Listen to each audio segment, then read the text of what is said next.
वर्ष 2022 तक सभी पंचायत मुख्यालयों को सड़कों से जोड़ने का लक्ष्य है।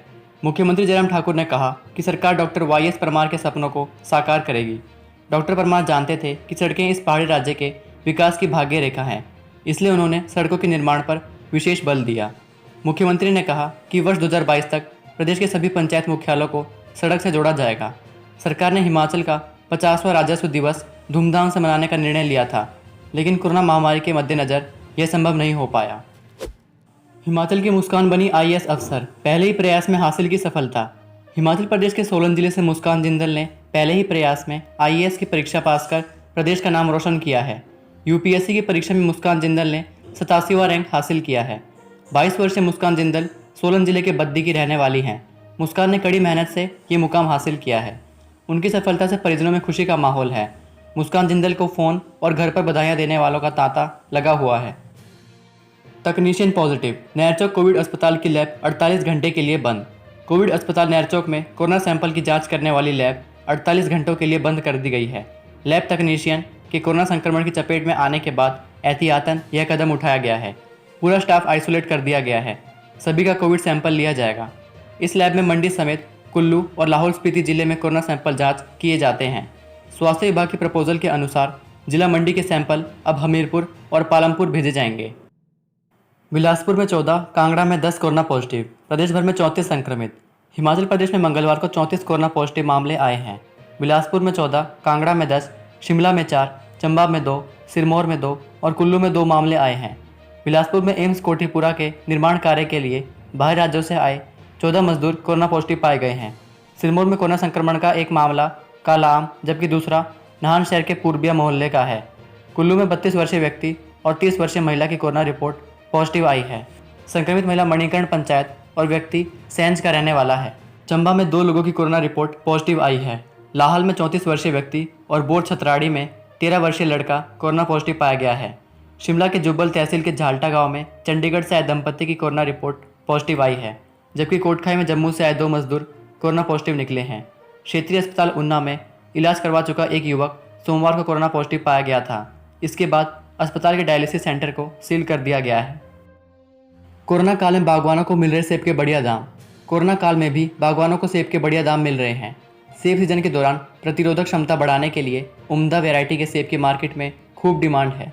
किंग रोड और डार्क बैरन गाला को खरीदार हाथों हाथ खरीद रहे हैं। इन दिनों बढ़िया वैरायटी के सेब की थोक कीमत 190 से 200 रुपये प्रति किलो चल रही है। प्रदेश में 100 रूटों पर नहीं दौड़ेंगी निजी बसें, एसोसिएशन ने लिया फैसला। कोरोना काल में डीजल का खर्च भी पूरा न होने के कारण निजी बस ऑपरेटर एसोसिएशन ने कई रूट बंद करने की तैयारी कर ली है। एसोसिएशन ने मंगलवार से प्रदेश में करीब 100 बस रूट बंद करने का निर्णय लिया है। आने वाले दिनों में अगर हालात ऐसे ही रहे तो अन्य रूटों पर भी बसें कम की जा सकती हैं। अभी प्रदेश में मंगलवार से 100 बस रूट बंद करने का निर्णय लिया है। इससे पहले प्रदेश में 500 रूटों पर निजी बसें दौड़ती थी। ईपीटीएम में बोले अभिभावक, कोरोना की दवा आने से पहले स्कूल ना खोले सरकार। प्रदेश के अधिकांश अभिभावक कोरोना वायरस की रोकथाम के लिए दवा बनने से पहले स्कूल खोलने के पक्ष में नहीं हैं।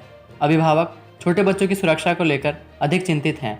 मंगलवार को सरकारी स्कूलों में पढ़ने वाले बच्चों के अभिभावकों के साथ पहली बार ऑनलाइन पेरेंट्स टीचर बैठक हुई। बैठक में अभिभावकों ने ऑनलाइन पढ़ाई में वीडियो कंटेंट बढ़ाने की मांग करते हुए वर्तमान शिक्षा प्रक्रिया को सराहा। 7 अगस्त तक प्रदेश के सभी सरकारी स्कूलों में ईपीटीएम का आयोजन किया जाएगा। सीयू ने अगले सेमेस्टर में प्रमोट किए विद्यार्थी, अधिसूचना जारी। प्रदेश केंद्रीय विवि ने 2019-20 शैक्षणिक सत्र के सन सेमेस्टर के सभी विद्यार्थियों को अगले सेमेस्टर में प्रमोट कर दिया है।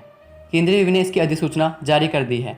अधिसूचना के अनुसार विवि ने शैक्षणिक सत्र 2019-20 के सन सेमेस्टर के सभी विद्यार्थियों को अगले सेमेस्टर के लिए प्रमोट कर दिया है। 2019-20 शैक्षणिक सत्र के सन सेमेस्टर के मध्यवर्ती विद्यार्थियों के पाठ्यक्रमों के अंतिम परिणाम सेमेस्टर के दौरान किए गए आंतरिक मूल्यांकन के आधार पर घोषित किए जाएंगे। शिमला में बरसे बादल, ऊना में गर्मी से छूटे पसीने। राजधानी शिमला में मंगलवार शाम को हल्की बारिश रिकॉर्ड हुई। प्रदेश के अन्य क्षेत्रों में मौसम साफ रहा। मौसम साफ रहने से ऊना का अधिकतम तापमान फिर चढ़ने लगा है। मंगलवार को ऊना में अधिकतम तापमान 36 डिग्री रिकॉर्ड हुआ। मौसम विज्ञान केंद्र शिमला ने बुधवार को भी कुछ क्षेत्रों में बारिश होने की संभावना जताई है। 10 अगस्त तक पूरे प्रदेश में मौसम खराब बना रहने का पूर्वानुमान है। जम्मू से आए फौजी ने होम क्वारंटाइन के नियम तोड़ 1000 लोगों से मिला। प्रदेश में कोरोना पॉजिटिव आने वाले मरीजों की लापरवाही से सैकड़ों लोगों की जान खतरे में पड़ रही है। मंडी जिले के उपमंडल की लंगहेड़ पंचायत के ग्यूण गांव में एक सैनिक के कोरोना पॉजिटिव आने से कई गांवों में दहशत का माहौल है। बताया जा रहा है कि इस व्यक्ति के प्राथमिक संपर्क में 1000 से भी ज़्यादा लोगों के आने की आशंका है। चीनी कंपनी वीवो नहीं होगी आईपीएल की स्पॉन्सर, भारी विरोध के बाद बदला गया फैसला। चौतरफा विरोध के बाद आखिरकार चीनी कंपनी वीवो को इंडियन प्रीमियर लीग के टाइटल स्पॉन्सरशिप से हाथ धोना पड़ा। मीडिया स्पोर्ट्स की माने तो चीनी मोबाइल कंपनी अब आईपीएल को स्पॉन्सर नहीं करेगी। 19 सितंबर से यूएई में खेले जाने वाले इस टूर्नामेंट के लिए बीसीसीआई अब नया प्रायोजक तलाशेगा। आईपीएल का वीवो के साथ 5 साल का करार 2022 में ख़त्म होना है। कॉन्ट्रैक्ट के तहत बोर्ड को हर साल 440 करोड़ रुपए मिलते थे। शवगृह में लाशों को रखने की जगह पड़ी कम। पंजाब में जहरीली शराब के कारण मरने वालों का आंकड़ा पिछले 3 दिनों से लगातार बढ़ता जा रहा है। अब तक प्रदेश के 3 जिलों में 110 लोगों की मौत इससे हो गई है। आलम यह है कि सिविल अस्पताल के शवगृह में शवों को रखने की जगह कम पड़ रही है। दीपोत्सव से राममय हुई अयोध्या, हर तरफ हर्षोल्लास का माहौल। अयोध्या में भगवान श्री राम के भव्य व दिव्य मंदिर का सदियों पुराना सपना साकार होने ही वाला है।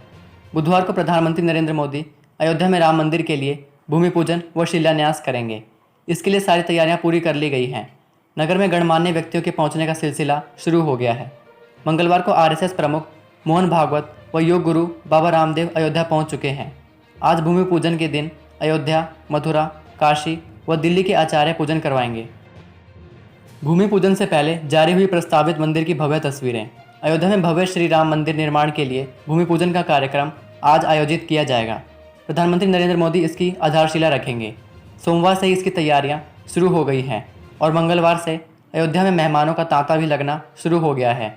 इसी बीच प्रधानमंत्री कार्यालय ने मंदिर की प्रस्तावित भव्य तस्वीरें जारी कर दी हैं। 4 आईएफएस 1 एचएफएस अधिकारी का तबादला।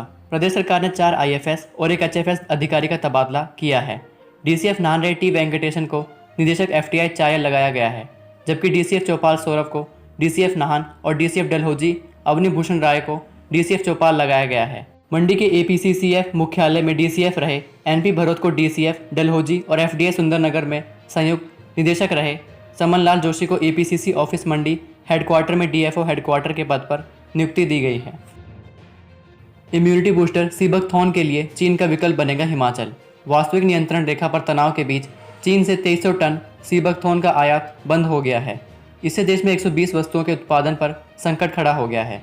इनमें इम्यूनिटी बूस्टर, च्यवनप्राश, चाय, जूस और जैम जैसे उत्पाद शामिल हैं। कच्चा माल ना मिलने से परेशान हरियाणा के फरीदाबाद की कंपनी बायोसोर्स बिजनेस प्राइवेट लिमिटेड ने हिमाचल सरकार को पत्र लिखकर जनजातीय जिलों में करीब 2000 हेक्टेयर वन क्षेत्र में सीबकथॉर्न लगाकर देश में इसकी कमी को पूरा करने का आग्रह किया है। पठानिया के बाद राजेंद्र गर्ग ने की धूमल से मुलाकात। वन एवं खेल मंत्री राकेश पठानिया के बाद अब नवनियुक्ति खाद्य आपूर्ति एवं उपभोक्ता मामले विभाग के मंत्री राजेंद्र गर्ग समीरपुर में पूर्व मुख्यमंत्री प्रेम कुमार धूमल से मिले। मंगलवार को उन्होंने समर्थकों के साथ समीरपुर पहुंचकर धूमल से आशीर्वाद लिया और उन्हें शॉल और टोपी पहनाई। प्रदेश सरकार के मंत्रिमंडल में नई नियुक्तियों के बाद से पूर्व में प्रदेश की सत्ता का केंद्र रहे समीरपुर में फिर से चहल पहल बढ़ गई है। परीक्षा देने वाला कोई अभ्यर्थी नहीं कोरोना पॉजिटिव। राज्य लोक सेवा आयोग की 6 और 7 अगस्त को होने वाली अधीनस्थ संबंध सेवा परीक्षा में शामिल होने वाला कोई भी अभ्यर्थी कोरोना पॉजिटिव नहीं है। मंगलवार शाम तक आयोग ने कोरोना पॉजिटिव अभ्यर्थियों से अपनी जानकारी देने को कहा था। अगर कोई पॉजिटिव होता तो उसकी अलग से परीक्षा लेने का बंदोबस्त किया जाना था, लेकिन किसी भी अभ्यर्थी ने ऐसी जानकारी नहीं दी है। नोनी विश्वविद्यालय में दाखिला लेने को इस बार नहीं होगी प्रवेश परीक्षा। कोविड-19 के खतरे को देखते हुए नोनी विश्वविद्यालय ने शैक्षणिक सत्र 2020-21 के लिए अपने स्नातक कार्यक्रमों की प्रवेश प्रक्रिया में संशोधन किया है। इस साल विश्वविद्यालय स्नातक कार्यक्रमों की सामान्य सीटों भरने के लिए प्रवेश परीक्षा नहीं लेगा। शैक्षणिक काउंसलिंग की विशेष बैठक के दौरान इस संबंध में फैसला लिया गया। इस वर्ष सामान्य सीटों के लिए जमा 2 की परीक्षा में 4 विषयों अंग्रेजी, फिजिक्स, केमिस्ट्री, बायोलॉजी, गणित में प्राप्त अंकों और खेल, एनसीसी, एनएसएस, स्काउटिंग, सह पाठ्यक्रम गतिविधियों में भागीदारी के आधार पर मेरिट लिस्ट तैयार की जाएगी। हिमाचल में कोरोना के अब तक कुल 2857 मामले सामने आए हैं, जिनमें 1137 मरीज एक्टिव और 1669 मरीज ठीक हो चुके हैं। भारत में कोरोना के कुल 19,01,335 मामले सामने आए हैं, जिनमें 5,83,015 मरीज एक्टिव और 12,78,084 मरीज ठीक हुए हैं। 39,787 की मौत हो चुकी है। तो ये थी आज की कुछ मुख्य खबरें। आशा करते हैं आपको हमारी वीडियो पसंद आई होगी। रोजाना ऐसी खबरों के लिए हमारे साथ बने रहें। जय हिंद।